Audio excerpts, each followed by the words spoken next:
Telugu digital media network లో political కేటగిరీలో #1 కేవలం 72 గంటల్లో 1,50,00,000 వ్యూస్ పైగా popular TV network. New year 2024 సందర్భంగా ఆదివారం రాత్రి మద్యం తాగి వాహనాలు నడిపిన 1241 మందిపై సైబరాబాద్ ట్రాఫిక్ పోలీసులు కేసు నమోదు చేశారు. ఛార్జ్ షీట్ దాఖలు చేసిన తర్వాత వారందరినీ కోర్టు ముందు హాజరుపరచనున్నారు. కొత్త సంవత్సరం వచ్చిందంటే యువత హంగామా అంతా ఇంతా ఉండదు. నూతన సంవత్సరాన్ని పురస్కరించుకొని గత రాత్రి రోడ్లపై యువత హంగామా చేశారు. పోలీసుల హెచ్చరికలు ఉన్నా పలువురు మందు పార్టీలు కూడా చేసుకున్నారు. మందు సేవించి రోడ్లపైకి వచ్చిన పలువురు మందుబాబులు పోలీసులకు చిక్కారు. న్యూ ఇయర్ రోజున పోలీసులు నిర్వహించిన డ్రంక్ అండ్ డ్రైవ్ లో వందల మంది మందుబాబులు పోలీస్ చెకింగ్ లో అడ్డంగా బుక్ అయ్యారు. పట్టుబడిన మందుబాబుల వివరాలను పోలీసులు మీడియాకు వివరించారు. సైబరాబాద్ కమిషనరేట్ పరిధిలో ఒక్క డ్రంక్ అండ్ డ్రైవ్ కేసులోనే 1241 కేసులను సైబరాబాద్ పోలీసులు నమోదు చేశారు. అందులో 1239 మంది పురుషులు కాగా 2 మహిళలపై కేసు నమోదు అయింది. వీటిలో 938 ద్విచక్ర వాహనాలపై సైబరాబాద్ ట్రాఫిక్ పోలీసులు కేసు నమోదు చేశారు. ద్విచక్ర వాహనాలు 938, 3 వీలర్స్ 21, 4 వీలర్స్ 275, హెవీ వెహికల్స్ 7, మొత్తం 1241 కేసులు నమోదు అయ్యాయి.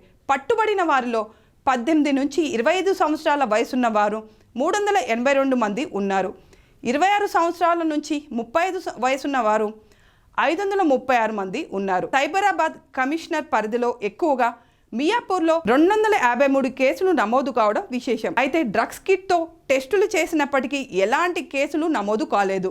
న్యూసెన్స్ ట్రాఫిక్ రూల్స్ అతిక్రమించిన వారిపై కఠినంగా వ్యవహరిస్తామన్నారు పోలీసులు. పోలీసులకు పట్టుబడ్డ వారి డ్రైవింగ్ లైసెన్స్లు స్వాధీనం చేసుకొని ఎంవి చట్టం 1988 సెక్షన్ 19 ప్రకారం సస్పెన్షన్ కోసం సంబంధిత ఆర్టీఏలకు పంపిస్తామని సైబరాబాద్ కమిషనర్ అవినాష్ మెహంతి తెలిపారు. సైబరాబాద్ వ్యాప్తంగా 74 ట్రాఫిక్ పోలీసుల బృందాలు డ్రంక్ అండ్ డ్రైవ్ పరీక్షలు నిర్వహించాయి. మొత్తం 509 మంది వ్యక్తులు 100 mg/100 ml కంటే ఎక్కువ ఆల్కహాల్ రీడింగ్ కలిగి ఉన్నారు. మరియు 33 మందికి 300 mg కంటే ఎక్కువ మరియు 18 మందికి 500 mg కంటే ఎక్కువ రీడింగ్ కలిగి ఉన్నారు. మియాపూర్, కూకట్పల్లి, మాదాపూర్, గచ్చిబౌలి, నార్సింగి, జీడిమెట్లలో ఎక్కువ కేసులు నమోదయ్యాయి. సైబరాబాద్ ట్రాఫిక్ పోలీసుల విస్తృతమైన అనౌన్స్మెంట్ మరియు ట్రాఫిక్ మరియు రహదారి భద్రతా ప్రణాళికలతో సైబరాబాద్లో ఎక్కడ పెద్ద రోడ్డు ప్రమాదాలు జరగలేదు.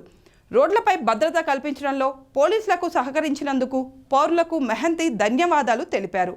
పౌరుల భద్రత, డ్రంక్ అండ్ డ్రైవ్ విషయంలో ఎలాంటి రాజీ పడబోమని సిపి తెలిపారు.